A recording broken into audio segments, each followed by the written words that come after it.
keep it going, here they come, cheer them on, cheer them on. Am I too hard on Kyle Kulinski? That's the question of the hour. I'm gonna let you guys decide on the answer to that question. Let me demonstrate. I started running for the first time in my adult life. I didn't do track in school either, but obviously kids run all the time, right? Started running for the first time a year ago. I just completed my 5th or 6th 5K. Pushing up. Here we go.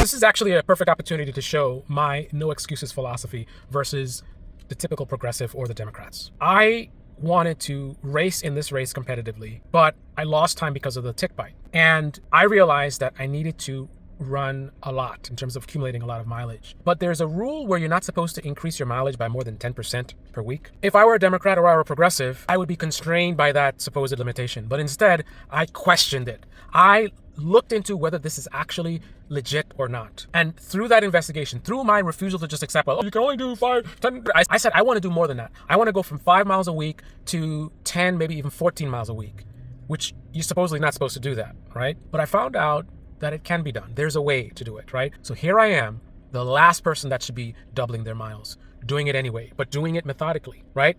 Determination. I wanted to accomplish that goal. I figured out a way to do it. You go to a typical Democrat, this and that, and there's policies and procedures, and you can't have everything you want, right? And then progressives will complain about the Democrats doing that, and then they do the same thing themselves. I planned everything to the T, strategically, what my tactic was going to be today, you know, with different phases, different intervals for the race, how I was going to win. And I got here, I did my warm-up, everything, I did my warm-up jog, and then it was 5 minutes to start. Went to my truck to put on my race shoes, and I couldn't find my truck keys.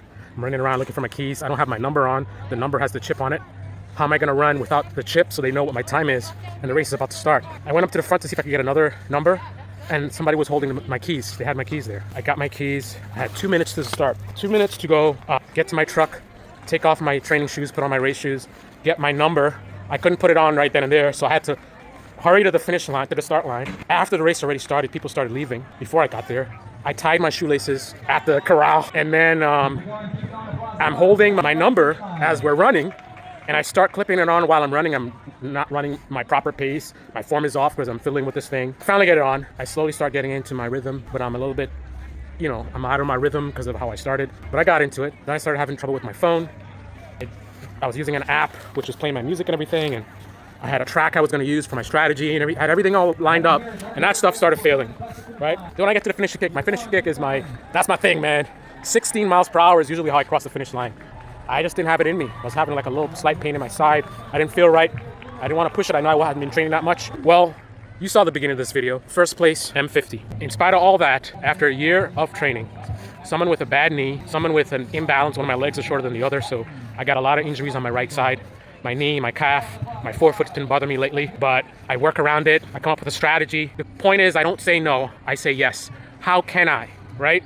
I don't complain. I don't talk about limitations. I don't talk about how we're going to do this. And, you know, you got to take your time and, you know, that's not the way things work. And there's a process and blah and this and that. And every excuse under the sun in terms of why you can't do what you need to do. But my attitude is find a solution.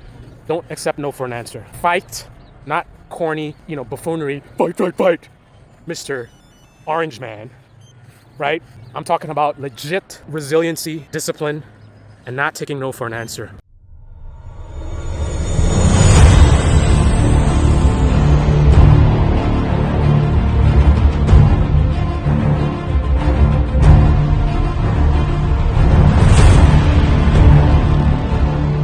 The results of my attitude have been demonstrated once again today. First place, no other. A lot of these guys have been running longer than me, right? These are guys, some of these guys, former track athletes, right? I only got a year in. I've been doing an average of 5 miles a week. Fast runners, the really good guys, they're doing 20, 30, 40 miles a week. I'm hitting podium finishes with only 5 miles a week with a problematic right side, right? A lot of right side issues. I got a lot of stuff going on, man, on eggshells. I had to do cross training in the pool when I have issues come up. I caught the flu twice in like May. got bitten by a tick, right? It's not that life is easy for me, man, right? So when you hear me giving Kyle Kulinski a hard time, it's because right now the moment demands an attitude like mine.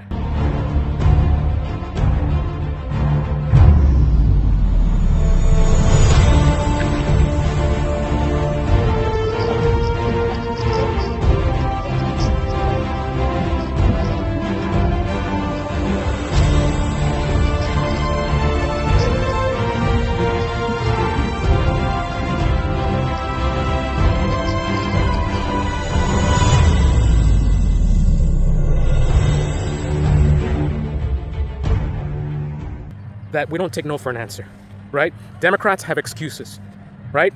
Progressives like to call out how the Democrats always have excuses, but they themselves, if Kamala Harris had won, people like Kyle Kulinski would have been mostly cheerleading. Sure, he would have queued a complaint here and there, but he wouldn't have been fighting her the way that I would and pushing her to deliver. Don't want to hear about excuses about what you can't do.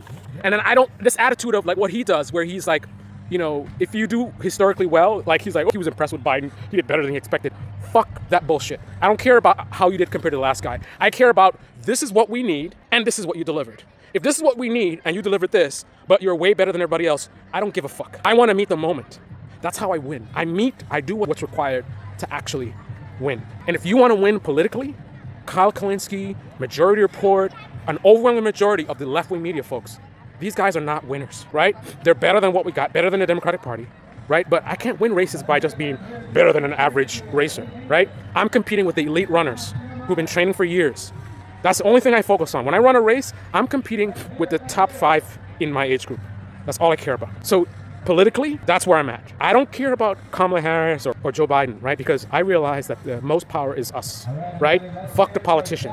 If we fight the way that I fight, we can make any half-ass, even a corporate Democrat, we can make them deliver what's needed for the moment, not historically, right? But we have to fight them aggressively. Don't take no for an answer. Don't talk about, oh, it takes time and, you know, this and that and procedure and legally this and that. Fight until you accomplish your goals. So if you want politically what I deliver, when I put my mind to something, and when I'm determined to win, and that's my attitude. I don't race for fun. I tell people I don't race for fun. I race to win. That's the reason I race to win. Politically, my attitude is the same. That's why I am so hard on people like Kyle Kulinski, right? He's a content creator trying to make entertaining content. He's got to focus on views. I'm focused on the country winning. I'm focused on politically winning, not YouTube videos and entertainment and clicks and likes, right? So you decide. You want to be part of the audience, sitting back watching his videos and like, yeah, Donald Trump this and Donald Trump that, while the country burns? Then stay listening to him. Stay listening to Majority Report. Stay listening to even Breaking Points, right? Stay listening to the Vanguard. I watch the Vanguard all the time. They have a lot of good takes, a lot of good stuff on there. But they don't meet the moment. They don't meet the moment. I'm about meeting the moment. I'm about winning. I'm not about competing with the previous guy, and that's not what I'm about. 50 to 59. First.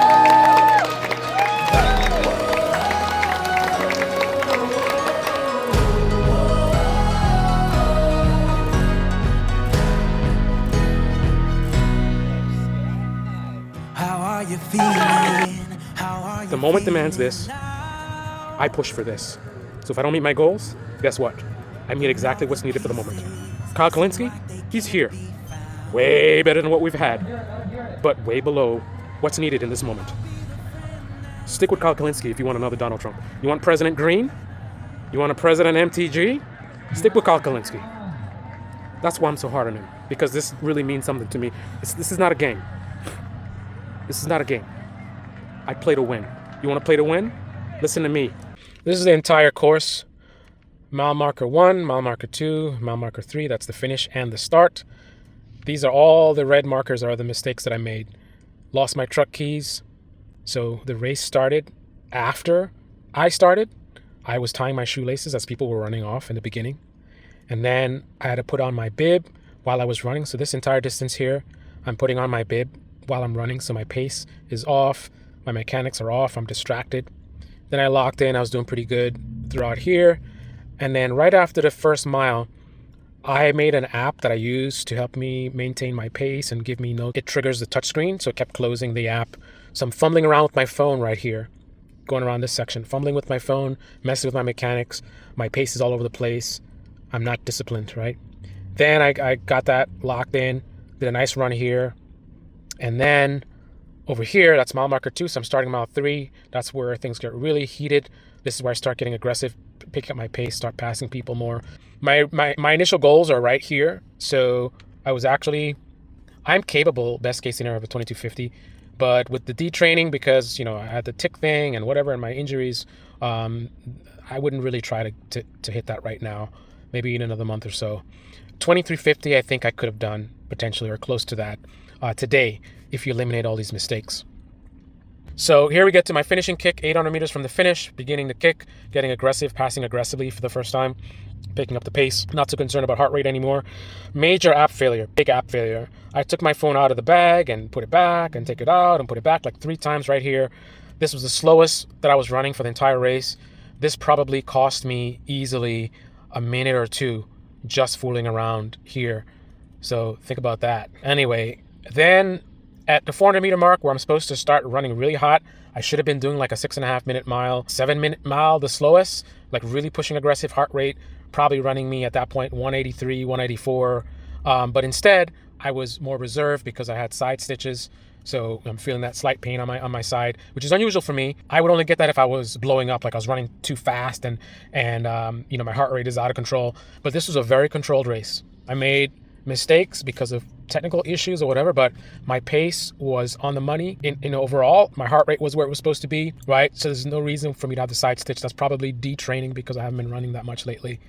And then when I was ready to really start, you know, kicking hard, I held back because, you know, I just didn't want to play around with that. The last 100 meter, I kicked in. That's usually my big thing. I do really well with that. But I'll cross the finish line at 16.5 miles per hour, which is very rare, even for, again, runners that are much faster than me. Today, I probably did 12. So because of the holding back, the side stitches. So in spite of all this mess, in spite of all the issues and technical this and the side stitch and whatever, first place. And that's not coincidence. That's not because I'm special. It's by design, right? Even though I had all these failures, I came into this race with a plan. I already did my surveillance, looked at the maps. I spent a lot of time being familiar with the course, looking at my previous runs, assessing my current condition. I can guarantee you, most of these runners, even the ones faster than me, right, probably more experienced, didn't do all of that. Even after the run, when everyone left, I stayed and I did a 40-minute walk, being very methodical in how I do things. That 30-minute walk that I did, 40-minute walk actually, is to help in my recovery, to avoid, you know, post-run injuries, right? I had a certain amount of, you know, in terms of my fuel for the race, 3 hours before, a certain amount of oatmeal, certain amount of sodium. Everything was scientific, engineered, pushing the limits of everything, optimizing everything. My body, my food, my sleep, my strategy, my cadence, my mechanics. All of that is what allows me to still win first place in spite of all of this. If I didn't do all that preparation, all these mistakes could have had me no podium, disaster, right? With the attitude that I take towards things that I want to accomplish, in spite of crazy circumstances, I'm still able to succeed. I say we need this kind of approach in our politics, but I don't see anyone doing it, except ironically, in some ways. Donald Trump uses that don't care about what anybody says, just get it done attitude for evil and greed, but I suggest a similar attitude is taken for good. That is what we need. Someone who's willing to push every single boundary, focused on one thing and one thing only, winning. Not for yourself, but for the country, for the American people. Mamdani, for someone like a Kyle Kulinski and most of these left-wing media folks, he's like a superstar. To me, bare minimum at that. Most of the stuff he's doing is not novel. He's doing stuff that we've done before. He's not pushing to new limits, right? He's not pushing the boundaries. I'm not saying that as an absolute statement, but I don't see him going to war, pushing as far as can be done. I see him totally destroying the people before him, but I'm not interested in being better than the ones before. I'm interested in one thing, meeting the moment, doing what is required to succeed, nothing less. By the way, after the race, I did a 40-minute easy walk. Most everybody left and went home. I don't know what they did when they went home. I stayed there and I did the walk. Why did I do the walk? Going above and beyond. That is my recovery process, getting blood circulation, preventing injuries. So even what I do after the run is methodical. Reason being, I'm pushing boundaries, I'm pushing the limits. If you're going to push the limits, then everything needs to be finely tuned, a finely tuned machine. Everything needs to be optimized. Nothing should be taken for granted. And on top of that, at this point, it's now 2:30. The race ended at let's say 9:30 or so. They got the ceremonies and things like that. So let's say just before 10, we were done with everything. Then my 40-minute walk. It's now 2:30 p.m. The entire time since then, minus the drive, and even the drive, I was doing analysis because basically I used ChatGPT to analyze my race performance, and I'm listening to the analysis of how I did, the flaws, mistakes that I made. I also did a report, basically while things are fresh in my memory, what I remembered, what went wrong, what went well, and I've already produced a race report, which I do after all my races, and this is what I use for my records. Now, I won first place, and yet I spent so much time, hours in fact, analyzing what I did wrong and what I could do better, so that the next time I can do better than this time. And the next time I'm going to do the same thing, and every time I keep improving and improving. Democrats, if they actually come up with a policy and they implement the policy, and then they all celebrate and they get on social media, and then people like myself get victimized by those policies that they didn't truly think through, right? It's more a rhetoric online. Housing should be a right or whatever, stuff that sounds good. And then you get the left-wing media folks repeating it. And then the voters are like, yeah, we need to make this thing. And no one's really diving into the details and honing it, sculpting it, and making it better, right? You have a great policy, a great idea fundamentally, but where are the flaws? We can make this better. We can make that better. Okay, we make those changes. Now what? How can we make it even better than that? We could tweak this. We could tweak that. There's this problem. I didn't know about that. What's this problem that's happening? Oh, that's not good. Let's address that, right? Someone like myself who ends up being victimized by half-assed policies, there's never even an awareness. There's no search for someone like me. There's no awareness of someone like me because it's set it and forget it, right? They put the policy out. They celebrate. Oh, did this, whatever. And then you have the left-wing media cheerleading them, right? The most you get out of the left-wing media typically is they say they should do more of it, right? They spent $1 billion on stuff for poor families, blah. They should have spent $2 billion because look how much money it's spent on what? Like that's the level of analysis, right? These online folks, these thought leaders, they're not spending their time doing the analysis and digging in and finding out, where the flaws are. How can we make it better? So they leave people like myself to end up being victimized by these policies. It's not reported in the news, mainstream media. It's not reported in left-wing media, right? And then people like me become easy targets for the right wing to come and say, Democrat policies and socialists and communists, right? And people that don't have the knowledge that I do of politics fall for it. And then they go become Republicans and then vote for a lunatic like Trump. That is what's downstream of Kyle Kulinski and Majority Report, right? That's what's downstream of this sort of performative stuff. And it's not all performative, but it's, this entertainment, online, social media, saying stuff that sounds good and stuff that's popular in your tribe, but not getting down to the details. It's the details that other people ignore that I pay attention to and utilize to win against people that are faster than me, people that are more experienced than me. The details allow me to defy the odds. If you are a left-wing person and you want to also defy the odds, then you need to take a similar perspective as well. Don't take no for an answer, and don't ignore the details. You've got to dig in deeper. Don't just focus on what your tribe is saying and what they're talking about. Dig deeper. What are they missing, right? What's the other side to it? This thing sounds good, but is it really as good as I think it is? And could it be better? Can't stop, won't stop. Get it, get it.